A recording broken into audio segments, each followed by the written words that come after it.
What's up, everyone? Vince Nero here, and welcome to the Weekly Content Roundup. For those of you who don't know, this is a newer series, weekly series, where we just talk about fun, interesting, inspiring content that we see around the web. It is May 28th, and I am here with Will Hobson, the VP of PR at Rise at 7. What's up, Will? Hello, how's it going? All right, so Will, the first one I found is this Booking.com piece, and this is kind of your traditional, travel predictions. I feel like every travel site should put out something like this. Yeah. The thing that I like that they did on this is kind of what I'm seeing a lot of brands do. I don't know what the term is. I'm calling it branding, putting out these branded trends where it's instead of just saying we're celebrating the small things, you're calling it modern milestone missions, hushed hobbies, these cool little romantasy retreats. And some of these are things that are actually trending on TikToks or leaning into that a little bit. But I think with some of them, they're kind of making them up themselves. Yeah. And this turbulence test specifically, this is how I found this from Booking.com, was covered in Vogue recently. And it was just basically like this, how does your person, handle turbulence? And is that a red flag, that kind of thing? But looking back on this, this got coverage May 18th. This post went live back in October of 2025. So just goes to show you this type of thing can also be reused and repitched, for a long time. But Will, what's your take on something like this? I love this type of activity. I also think when you're coming from, do you know what I would also add to this? Definitely something you just said there about the naming of the trends. And I think they've always gone with alliteration there, but that kind of comes down to a big opinion. I always say, when it comes to our campaigns, they have to be rooted in a really good name, because I think once you've got a good name on board, you're building, it's like building a brand, right? You're building a brand for the campaign. So you're kind of everyone's buying into it. It's got a fun name. If you just call something, I don't know, campaign, it's so crap. You need to call something something really interesting, get everyone bought into it, and it kind of gives the campaign an identity. So I love that they've done that with these trends. They're giving the trends their own identity and creating something that's coming from themselves as the source and the resource that they're able to use and kind of look back to. I also love this type of campaign because you can kind of reuse it time and time again. I've worked with loads of different brands in the past, and I've always found that ground where, right, okay, we've done a campaign, it's successful, let's redo that next year and level it up, take it to the next level and keep going. And then you can have these campaigns that you've built alongside your roadmap that they're the safe campaigns that you're definitely going to get performance, and then you can test and learn new things in between those safe campaigns. So I love it. I think this is great. Yeah. Hats off to Booking.com. Okay, next one is Victoria's Secret. So they've changed their stock ticker symbol to VSXY. So be sexy.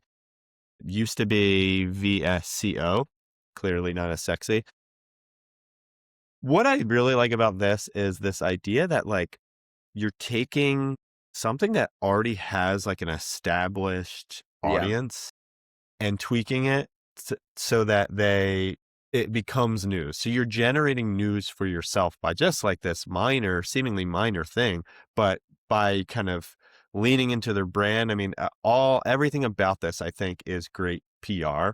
Mm-hmm. I don't know if I was trying to think of other ways this could work, and extrapolating this to other companies. Could you change your URL to something thinking about something that has an established viewer already, maybe a billboard. If you have a billboard out and then it's people start to recognize, oh, it's there, and then all of a sudden you change it, you tweak it, I remember the guy, is it Ryan Holiday, the guy that used to do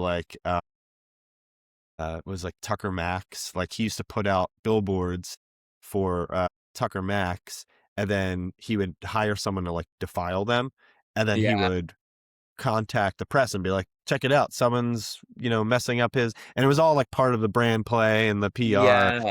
So you're just something about this is really cool. Do you have any thoughts on this though? Yeah, I love that. I also like what you were talking about there with it's almost like guerrilla marketing, where you're kind of creating something to then push to someone else. And I've done a couple of things like that when you're setting up pap shots and then putting out social accounts about the pap shots and things like that. It's really, really fun. So yeah, I love this. And I think it's quite cool when you're able to make, like you said, those subtle changes. But I would say it can come with a risk, because if you think like Land Rover in the UK, or was it Jaguar? I can't remember. It was they're owned by the same company, Jaguar Land Rover. They changed their logo. Yeah, And yeah, when they Jaguar, changed yeah. their logo, everyone like kicked off and was like, what the hell Right. is this? And like some advertising agency's been paid $30 million or something. And this Yeah. is how like, it's such a risk. So I love it. And I think this one's probably paid off, but like it is a risk to take those changes. But I think all good things come when you do take a risk. So we'll definitely go through it, which is fun. Yeah. That's a good point. Yeah, it is risky. I feel like something like this probably isn't as risky. I mean, again, it kind of makes sense to them. I'm curious to see like it's happening June 2nd. They haven't done it yet. I'm curious to see Right. like if their stock goes up or stock goes down or something because of it. So maybe there's a clear monetary gain to your PR campaign too. Yeah. Yeah. I love Okay, next one, Will, is this was made by Thomas Chivers. Oh, Tom, I love Tom Chivers. So like they have created this cool thing. It's basically just he's using this data that is out there from the Energy Performance Certificate data set, FSA food hygiene rating, and just put together this interactive map of where there's air conditioning. It's And amazing. as I'm sure you know this, but like for us in the US, like right now in the UK, there's a big heat wave. So like this was perfect. This type of thing, boom, send it out. And like this is where, go work in a pub or go work from a cafe, whatever. And I I, absolutely love this. I think this is amazing.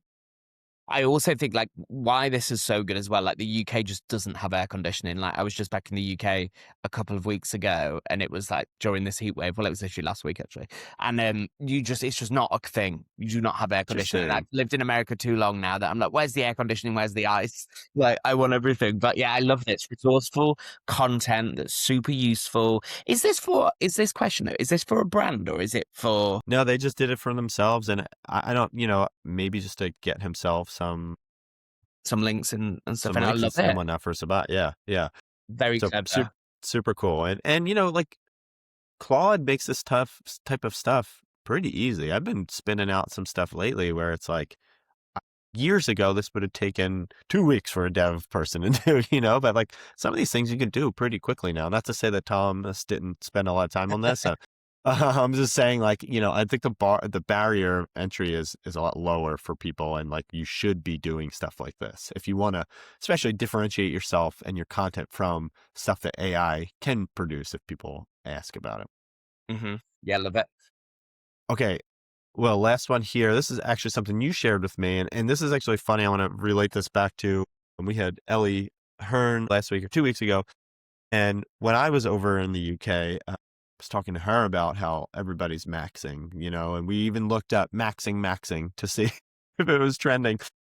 And we were like, yeah, this is like the hot thing. I'm wondering if it's ever gonna, wane at this point. But, you shared this with me. Still looks like it's going strong. So tell me about this one. Yeah, so this is just a quick story that we did for one of our clients, Blink, who is an employee engagement platform.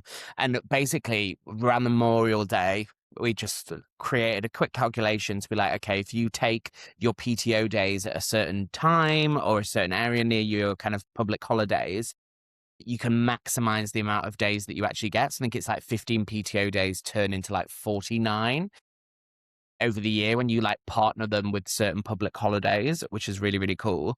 So really simple story, but we're able to kind of push it, land on places like Fortune, Fast Company, some really huge publications, and kind of what we're really kind of going for, especially around, because when we're trying to kind of reference within LLMs, like it's all about freshness of content, what's happening now, but also we're looking at kind of the surrounding anchor text around our link as well. So it's making sure that it's like employee engagement platform that's from Blink, but also with that being freshness of content right now, like that, what's the great about this type of story is public holidays are all throughout the year. So you can just keep going with that type of story and jumping on it and kind of seeing how you can max amount of whatever. And I think because of the way that the world is right now as well, like everyone wants to get the most out of what they're doing. And like, so I think that's why maxing is working as a massive trend for sure. Just squeezing as much as what you can out as possible.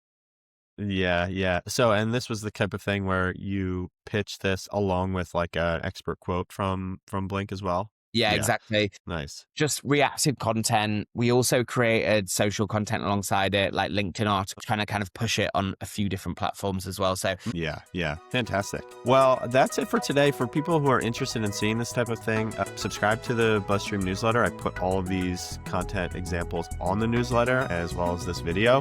You can also find it on YouTube, so subscribe there. You can check out all of Rise at 7's great work and the stuff that Will and his team are doing at riseat7.com. And that's it. Thanks so much, Will, for your time, and we'll see you on the next one.